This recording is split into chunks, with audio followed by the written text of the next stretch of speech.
Hey, this is John Baldwin with Lake Fever Productions. I'm here to talk about how to use an audio mixer. As far as materials, you'll need an audio mixer and some sort of multi-track playback.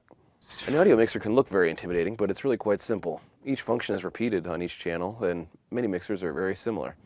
This is a professional mixing console. On the left, you'll find all the input channels.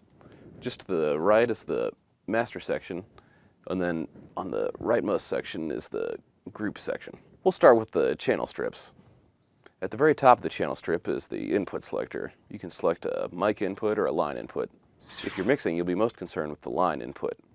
You can adjust the general level of the input here. Just below that is the equalizer. It has various controls for the bandwidth and gain of each band of the EQ. This just means you can control how bright something is and the specific frequency that you boost. I'll demonstrate the equalizer with the snare track soloed. The first step is to turn the equalizer on. Each band of the equalizer has a gain control, and many of them have a sweepable frequency. This just lets you choose exactly which frequency you want to affect. The next section of the console is the Aux Send section. In this case, I have the first Aux Send routed to a reverb.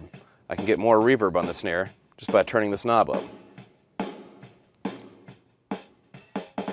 At the bottom is the channel fader. This controls how loud the specific channel is routed to the mix bus.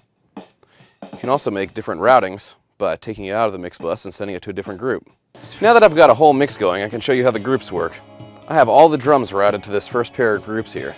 This means when I turn down these faders, it turns down all of the drum tracks all at once. They're routed through a compressor and back through another set of input channels, which also gets sent to the mix bus. There are many mixers bigger than this one and many mixers smaller than this one, but the general functions are still basically the same. These are just some of the general functions of a recording console.